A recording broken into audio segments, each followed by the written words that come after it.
Hello, good to see you. So this is Beck. So in this tutorial, I want to talk about alternative assessment. Okay, so just two things to keep in mind. One of them is that this Google slide will be available on D2L, so you guys can take a look at it whenever you want to. But on top of that, the second thing is that I just want to highlight some of the important slides in this presentation. Okay, so now let's talk about alternative assessment. So we know that there is testing and there is also assessment, but we also know that these are two different things, right? And we also know that formal assessment doesn't include other types of assessment, right? Like, for example, if you have to take a midterm exam in the middle of the semester, the results of this exam doesn't necessarily mean everything or doesn't indicate everything, all of your abilities, right? Maybe your teacher's observation, right? Maybe your participation during the class, right? Maybe some of the comments you make in the class, or maybe some of your written responses, right? All of these things will contribute to your understanding of the subject matter that you are studying, or test results, in addition to your class participation, right? Class performance will give some sort of an idea to your teacher how well you are mastering or you've mastered that subject matter, right? So what I'm trying to say is that testing maybe is one-time thing, right? And it requires some sort of an administrative procedure and you have to take a test, right? While assessment, right, is ongoing. So assessment, as you can see from this box, right? Assessment includes all occasions from informal, impromptu observations and comments up to including tests, right? How about alternative assessment? It's also known as alternatives in assessment. What is it? So how about if I give you guys 15 seconds? Okay, why don't you take a look at the definition of alternative assessment?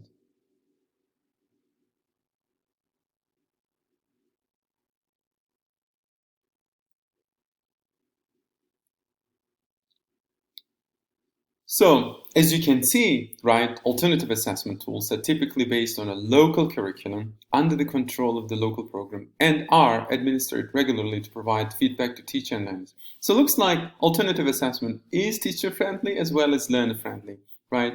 Why are we doing alternative assessment on top of testing? Well, because we want to gather additional measures of students and triangulate data about students, meaning, hey, we don't want to just rely on standardized tests. We also want to rely on something else, right, to best understand the student's performance, right, to really make a reliable decision about the student's, let's say, language proficiency in this case, right? So that's why, testing, standardized tests, and alternative assessment, they usually complement each other, okay? But the idea is that they have different purpose and functions and forms. So that's what I want to talk about today and highlight some of the important alternative assessment types with you. Now, there is a traditional assessment, right? So standardized exam, one of them. I mean, you've all taken ACT or SAT, right? I mean, I had to take TOEFL IBT, so did my wife. And so there are a lot of students who are taking IELTS tests right now, especially if they want to study in English medium institutions, right? Oh, you and I also talked about Duolingo, by the way, at the beginning of the semester, right? It's a standardized test. And how about this one, summative, right? We usually, traditional assessment, right? When we think about this, it's usually midterm, right? We are given a test or the final, weeks, right? Where we have to, take the final test, right? So, these are some of the examples of traditional assessment. How about alternative assessment, right? Well, if you take a look at it, right? Multiple choice format, right? Timed usually, right? You have 60 minutes and you have to take these 50 question multiple choice test, right? While alternative assessment, it's usually open-ended, right? It can be something like, okay, here's the problem, and you have to, solve the problem in a written form. And you have 2 or a day to work on this, or you have the whole week to do this, right? So it's usually untimed and open-ended responses, right?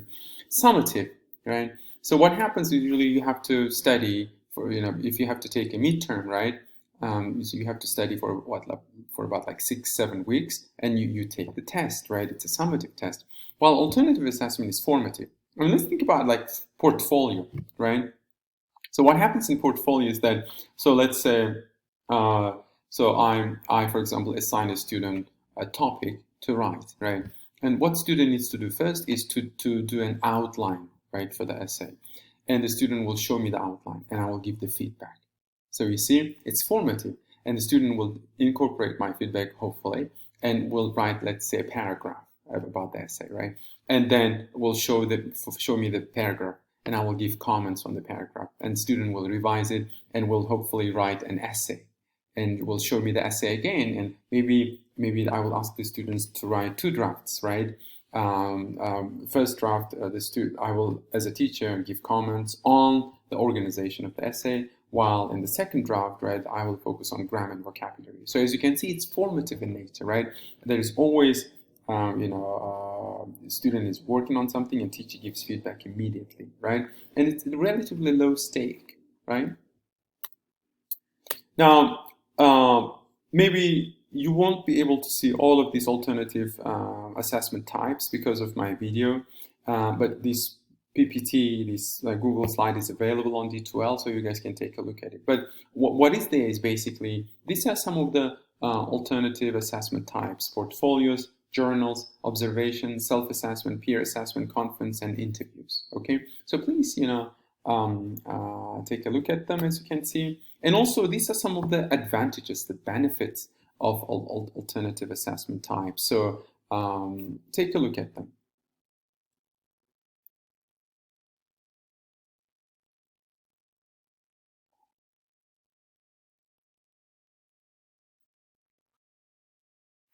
I just want to focus on number 2, use real-world context or simulations, right? So portfolios, right? Some of you had to submit portfolios when you had to apply for jobs, right?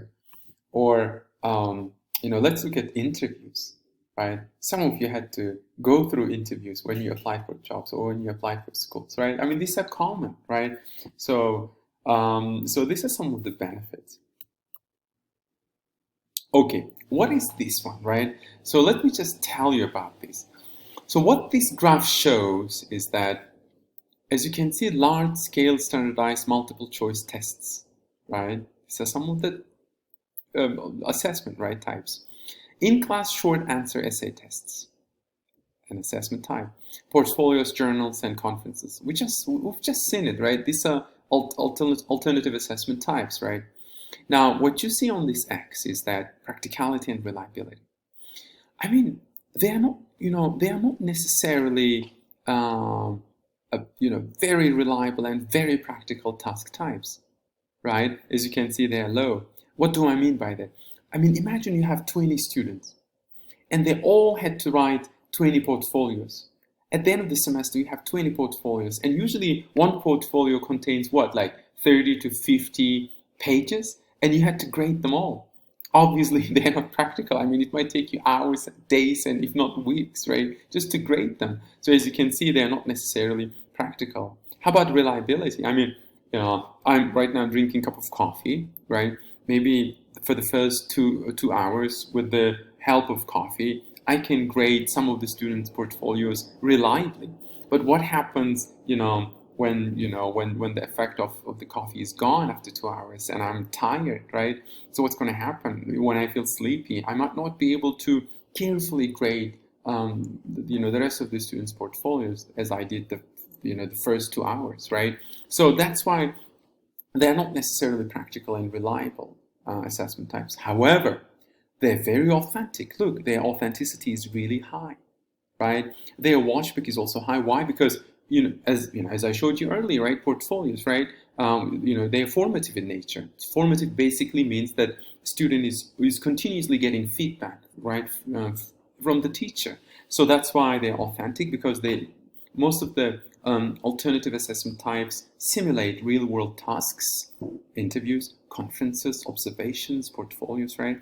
And they also have, high positive watchback, meaning teachers usually give feedback and students have purposed work on them. Usually alternative assessment types include projects, right? Interviews, conferences. Now, here is what we want, okay? I mean, you've seen earlier, right? Portfolios and alternative assessment types are not necessarily practical and reliable. Let's make them reliable, and let's make them practical as well as let's keep their washback and authenticity. Okay, so again, this is an idealized relationship, practicality / reliability to washback and authenticity. This is from Brown and Abeywickrama, right? And large-scale standardized multiple choice tests, even though, right, they're practical and reliable, but they don't necessarily have high washback and authenticity. But let's also make them have positive washback and high authenticity. Okay, so the purpose of this chart is just to let you know that some people might complain that alternative assessment types are not necessarily practical and reliable, but they acknowledge that they have positive washback and they're authentic. Okay, and so let's just keep that balance. Okay, so that these standardized tests and also alternative assessment, they complement each other. Why? Again, let's go back to the purpose of assessment, because we want to make good decisions to help students and to help them succeed in language learning. Now, there are different types of assessment types. So portfolios, I'm sure that you're familiar with that. If not, please take a look at these journals, right? It can have different types, right? Take a look at it, right? Or this is some of the examples for journals or conferences, right? And interviews, right? So when I say conferences, I really mean like teacher-student conferences, okay? So to talk about the drafts of the students' papers. And also conferences can also be used, let's say, if you have teacher-student conferences in the middle of the semester, right? You can talk to students face-to-face, and maybe you can help students set a goal for the next, a few weeks, before the semester is over. How about the interviews? Right? I mean, interviews, especially interviews are really useful in speaking classes. Right? If you're teaching a listening speaking class, you guys can have actually these interview sessions with students so that they practice their speaking skills, they practice their listening skills, as opposed to giving them a multiple choice test. Right? It doesn't work, especially if you're teaching listening speaking tests. Maybe you want to include conferences and interviews as a part of the alternative assessment task type. Just to let you know, when I was at the University of Illinois Champaign-Urbana, we had to teach these visiting scholars, who were doing either the PhDs or master's degrees in their home countries, China, Iran, Latin America, right? And they also had to improve their speaking skills. They also had to improve their presentation skills, right? They also had to improve their negotiation skills, because some of them had companies back home in their countries, and some of them were working with their professors in the United States or colleagues in the United States, and they had to give presentations in the United States on their research. So what happened was that the ESL 543 teachers put together a mock conference. So imagine, like, if ESL 543 had, let's say, 6 sections, and in all 6 sections there were like 60, 70 students. We actually organized a mock conference. So each of the students in the class in ESL 543 had to submit an abstract, had to give a 10-minute presentation, and some of them had to go to each other's presentations and had to ask a question from each other, and they had to respond, and some of their presentations were recorded, and they had to watch it and critically analyze their presentation skills. So it was such an interesting thing. You see, like, instead of having them just give a talk in front of, like, let's say 12 students in front of their peers, instead students from different sections had an opportunity to see different students' presentations. So that was a mock conference. And there's also this thing called peer assessment and self-assessment. I mean, we don't really talk about self-assessment a lot, but again, going back to my experience at the University of Illinois Champaign-Urbana, is that in this ESL 542 course, which was a writing course, right, students had to set a goal during the semester. So, and the purpose was that these were, remember, right, these were PhD/MA, these were graduate students. They were adults. Some of them had companies, and they were in the United States for a short period of time, for a year. And within this short period of time, they had to work on their research, improve their writing, improve their speaking skills. So we actually gave them a chance to set a goal so that they can accomplish within a year. And there is also this thing called peer assessment. If it goes well, if it goes well, it's very effective. Why? Because peers sit together and they have to give comments to each other, right? So I might overestimate myself, right? But my peer might see my weaknesses, because if there is one difficult task in the world, is to critically analyze your performance, don't you think? Right? So it's really difficult to be, your own critique, and so that's why I think peer assessment is super useful, especially when you put together these like-minded people and they give comments on each other's performance, right? So peer assessment, it's also part of alternative assessment.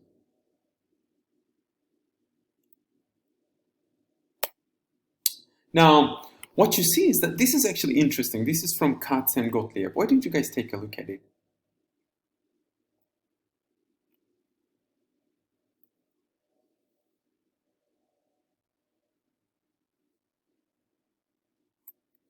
Now, here's what's happening here, right? There is this selected response format, right? Multiple choice, true, false, matching, same, different, grammatical, ungrammatical, brief constructed response, gap fill, short answers, closed, label, visual, sentence completion. I mean, you guys can picture, right, what's going on here. Now, take a look at it. Selected response format tasks are frequently used in standardized tests, don't you think? I mean, ACT, right, SAT, TOEFL, IBT, right, Duolingo. While constructed response formats, right, performance-based formats, these are sort of alternative assessment types, right? I mean, look at it: product-focused, performance-focused, process-focused. I mean, journal writing, right? Learning logs, role play, interviews, online chats, right? Portfolios, right? So as you can see, most of the selected response formats are used in standardized assessment, while constructed response formats are used in alternative assessment, right? Now, here's what I want to show you guys. Now, we also talked about it, right? These, alternative assessment types include like portfolios, interviews, right? Observations, self-assessment, peer assessment, right? Conferences, right? How about if we just look at them and analyze them in light of the following principles? So this is from Brown and Abeywickrama, okay? So if you're in the undergrad level assessment course, in grad level, we will actually use a book by Brown and Abeywickrama, and it looks like this, okay? So this is a remade version of the chart from Brown and Abeywickrama. So what do you see here? If we, let's look at their practicality, for example, right? Portfolio, right? We talked about it, right? They are not necessarily practical, right? Why? Because if you have like 30 students in class, it's going to take you forever, right, to grade those students' papers, right? And so, but in terms of face validity, they're very high, because students think that they're learning, they're making progress, right? Imagine that, you've been compiling the students' work from the beginning of the semester until the end. By the end of the semester, probably, they will have submitted this much work, right? And if you show this to students, student will be impressed. So it has a very high face validity. But also, washback will be high, right? Because, students didn't just submit portfolio, but throughout the portfolio process, teacher and the student worked together. Teacher gave lots of feedback to students, right? Now, let's go to, let's say, self and peer assessment, right? Practicality, moderate, I can understand, right? Because two people are working with each other. But face validity can also be moderate. Why? As I told you earlier, right? We are not good at criticizing ourselves in terms of self-assessment. How about peer assessment? Well, imagine two students sat together, but they couldn't get along, right? So that's why face validity is not high. However, content validity can be high, because two students are talking to each other based on what was covered in class, right? Because the success of the peer assessment is that two students